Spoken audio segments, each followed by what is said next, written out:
अध्याय 40। कुछ समय बाद मिस्र के राजा के प्रधान साकी और प्रधान रसोइये ने अपने मालिक राजा के खिलाफ कोई अपराध किया।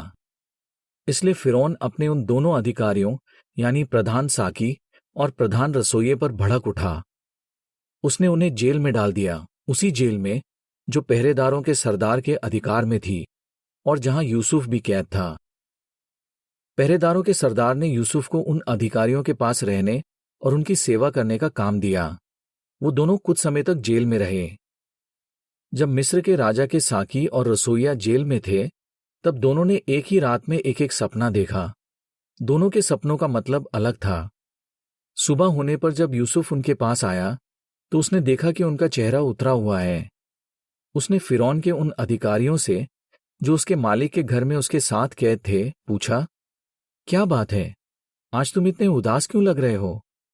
उन्होंने कहा, हम दोनों ने एक सपना देखा है, मगर यहां उनका मतलब समझाने वाला कोई नहीं है। यूसुफ ने उनसे कहा, सपनों का मतलब सिर्फ परमेश्वर समझा सकता है। क्या मैं जान सकता हूं तुमने क्या सपना देखा? तब प्रधान साकी ने यूसुफ को अपना सपना बताया। मैंने सपने में देखा कि मेरे सामने अंगूर की एक बेल है।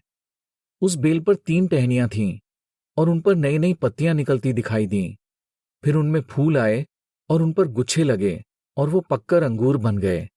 मेरे हाथ में फिरौन का प्याला था और मैंने अंगूर तोड़े और उनका रस प्याले में निचोड़ा। फिर वो प्याला मैंने फिरौन के हाथ में दे दिया। तब यूसुफ ने उससे कहा, अब सुन तेरे सपने का क्या मतलब है। तूने जो 3 टहनियां देखी उनका मतलब है 3 दिन।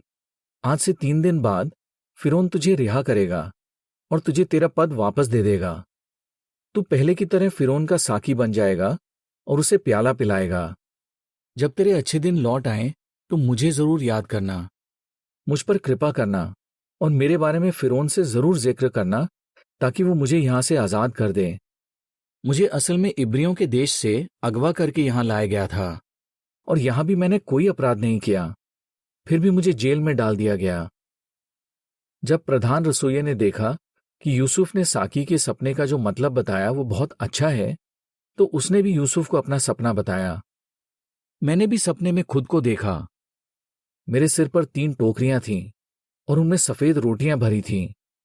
सबसे ऊपर वाली टोकरी में फिरौन के लिए सेंक कर बनाई गई तरह तरह की चीजें थीं।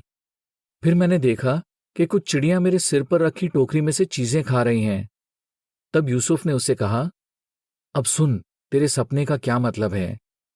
तूने जो 3 टोकरियां देखी उनका मतलब है 3 दिन। आज से 3 दिन बाद फिरौन तेरा सिर कटवाकर तुझे काट पर लटका देगा और पक्षी तेरा मांस खा जाएंगे। तीसरे दिन फिरौन का जन्मदिन था। उसने एक बड़ी दावत रखी और अपने सभी दरबारियों को बुलाया। उसने प्रधान साकी और प्रधान रसोइये को जेल से निकलवाया और उन्हें दरबारियों के सामने लाया। फिर उसने प्रधान साकी को उसका पद वापस दे दिया और वो पहले की तरह फिरौन को प्याला देने का काम करने लगा। मगर प्रधान रसोइये को उसने काट पर लटका दिया। उन दोनों के साथ वही हुआ जो यूसुफ ने सपनों का मतलब बताते हुए कहा था। लेकिन प्रधान साकी ने जेल से छूटने के बाद यूसुफ को याद नहीं किया, वो उसे भूल गया।